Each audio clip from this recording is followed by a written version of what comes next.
Hi friends, আবারও আপনাদের welcome বাবাম ফ্যামিলিতে। তো আজকে আমি আবার একটা ইজি রেসিপি নিয়ে চলে এসেছি, যাতে আপনাদের লাইফটা খুব ইজিতেই যায়। দেখুন, আজকে আমি দেখাবো খুব ইজি টেকনিকে ঘরোয়া মুরগির মাংস কিভাবে রান্না করা হয়। আপনাদের হাতে সময় কম, কোনো চিন্তা নেই, এমনি করে করে ফেলুন চটপট রান্না। দেখুন, আমি কড়াই তেল দিয়ে দিয়েছি, আলুগুলো ভাজতেও শুরু হয়ে গেছি। আজকে আলু ভাজতে একটু নুন দিলাম, যেহেতু আলুগুলোর ভিতরে যেহেতু একটু নুন ঢোকে।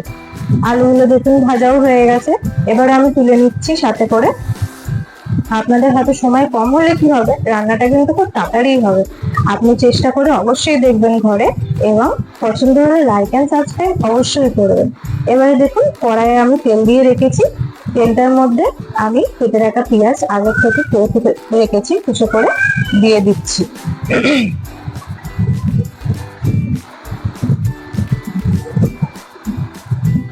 পেঁয়াজগুলো দিয়ে দিলাম। পেঁয়াজগুলো যতক্ষণই আমি বেশি কিন্তু ভাজবো না, যতক্ষণই মানে একটুখানি ভাজবো, যাতে পেঁয়াজের গায়ে একটা সোনালি রং চলে আসে। পেঁয়াজটা আমি নেড়ে দিচ্ছি, নেড়ে পেঁয়াজটা হালকা পরিমাণে ভাজবো, ভেজে আমি কিন্তু মাংসটা কষাবো। ঠিক আছে, এবারে আমি বলি, পেঁয়াজের একটা টেকনিক আছে, খুব তাড়াতাড়ি সহজেই ভাজা হয়ে যাবে। পেঁয়াজে ভাজার সময় একটুখানি অল্প পরিমাণে নুন দিয়ে দেবেন, দেখবেন পেঁয়াজ খুব তাড়াতাড়ি সহজেই ভাজা হয়ে যাচ্ছে। এবারে আমি পেঁয়াজ ভাজার মধ্যে আদা রসুনের পেস্টটা কিন্তু দিয়ে দিলাম। ঠিক আছে, আপনারা দেখতে থাকুন। আদা রসুনের পেস্ট, আর এতে আমি আগের থেকে কেটে রাখা টমেটো আর কাঁচা লঙ্কা এই দুটো অ্যাড করবো। এখন টমেটো কাঁচা লঙ্কা অ্যাড করছি।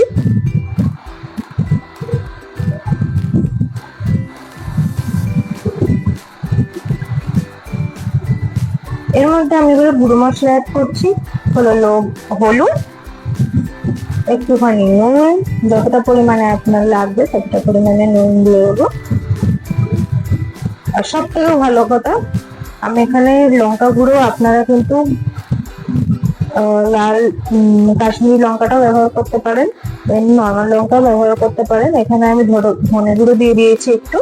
আর সব থেকে বড় কথা হচ্ছে, আপনারা কিন্তু এইটাতে কোনো জল অ্যাড করবেন না।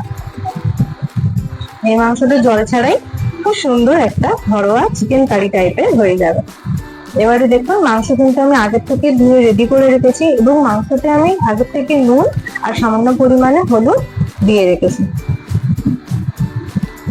যাতে মাংসটা একটু সফট হয়। আগে থেকে একটু করে রাখলে যাতে খুব তাড়াতাড়ি রান্নাটা হয়ে যায়।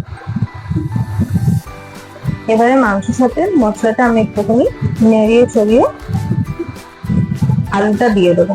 আলুটা এখন আগের থেকে দিয়ে দিলেই কি হবে, আলুটাও সিদ্ধ হবে, সাথে মাংসটাও সিদ্ধ হয়ে যাবে। আপনাকে এক্সট্রা পরিমাণে কোনো জল অ্যাড করতে লাগবে না। দেখুন, আমি আলু দিয়ে দিচ্ছি।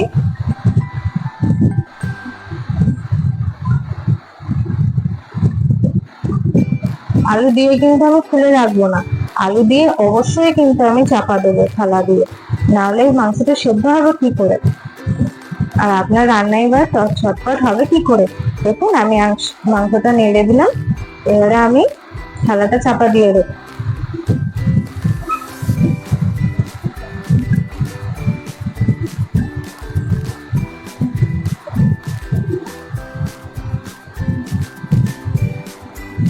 থালা চাপা দিয়ে দিলাম, এবারে আমি আস্তে করে দেবো, কিন্তু অবশ্যই বেশি জোরে থাকলে কিন্তু মাংস নিচে ধরে যাবে। তাহলে আমি এখানে আস্তে করে দিলাম, একটু আস্তে আস্তেই মাংসটা সিদ্ধ হবে এবং তরকারিও হতে থাকে। দেখুন, অনেকক্ষণ পর আমি খুলছি, তো তাও 15 মিনিট পরে আমি মাংসটা খুলছি। দেখুন, আর একটু হবে, এখনো পুরোপুরি হয়নি।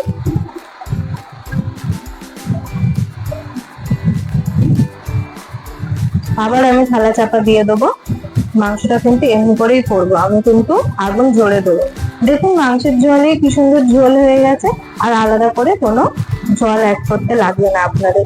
এখানেই আপনারা চাইলে এটা একটুখানি গাঢ়ও করতে পারেন, আবার এমনি ঝোলও রাখতে পারেন। আমি এখানে গরম মশলা অ্যাড করে দিচ্ছি, আর thank you friend for watch the video. আর আপনারা আপনাদের পছন্দ হলে অবশ্যই লাইক অ্যান্ড সাবস্ক্রাইব করবেন এবং আমাদের পাশে থাকবেন আর অনেক সাপোর্ট করবেন। আপনারা এবারে এমনি করে সার্ভ করতে পারেন। খুব ঝটপট রান্না চিকেন কারি।